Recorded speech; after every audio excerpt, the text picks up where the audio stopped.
کیا ایک نوجوان اکیلا پوری قوم کے عقیدے کو چیلنج کر سکتا ہے؟ کیا ایک انسان بغیر کسی لشکر کے جھوٹے خداؤں کے نظام کو ہلا سکتا ہے؟ یہ کہانی ہے اللہ کے خلیل حضرت ابراہیم علیہ السلام کی، سچ کے اس اعلان کی جس نے تاریخ کا رخ بدل دیا۔ حضرت ابراہیم علیہ السلام ایک ایسی قوم میں پیدا ہوئے جو بتوں کی عبادت کرتی تھی۔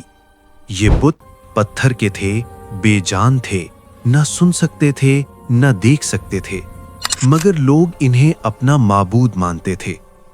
قرآن ہمیں بتاتا ہے کہ ابراہیم علیہ السلام کا دل اس شرک پر مطمئن نہ تھا۔ وہ بچپن ہی سے غور و فکر کرنے والے تھے۔ ابراہیم علیہ السلام نے سب سے پہلے اپنے والد آزر کو حق کی طرف بلایا۔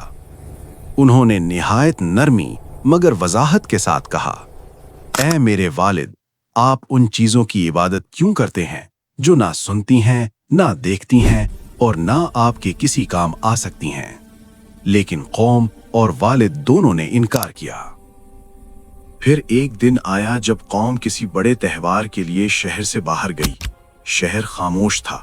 بت خانے میں درجنوں بت موجود تھے، سجے ہوئے، آراستہ، مگر بے جان۔ حضرت ابراہیم علیہ السلام وہاں داخل ہوئے۔ قرآن کہتا ہے کہ انہوں نے بتوں کی طرف دیکھا اور فرمایا، تم کھاتے کیوں نہیں، تم بولتے کیوں نہیں؟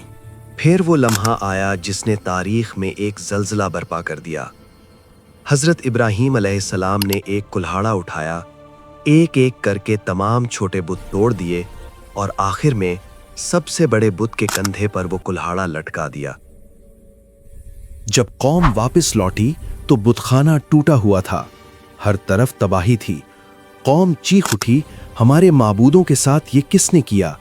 کچھ لوگوں نے کہا، ہم نے ایک نوجوان کو سنا تھا جو انہیں برا کہتا تھا، اس کا نام ابراہیم ہے۔ ابراہیم علیہ السلام کو قوم کے سامنے لایا گیا۔ لوگوں نے پوچھا، کیا تم نے ہمارے معبودوں کے ساتھ یہ کیا ہے؟ ابراہیم علیہ السلام نے بڑے سکون کے ساتھ جواب دیا، جیسا کہ قرآن بیان کرتا ہے، بلکہ یہ کام تو اس بڑے بت نے کیا ہے۔ اگر یہ بول سکتے ہیں تو ان سے پوچھ لو۔ یہ جملہ ایک آئینہ تھا۔ ایک لمحے کے لیے قوم خاموش ہو گئی۔ ان کے دل جانتے تھے کہ یہ بت کچھ نہیں کر سکتے۔ قرآن کہتا ہے کہ وہ اپنے ضمیر کی طرف لوٹے، مگر پھر ضد میں آ گئے۔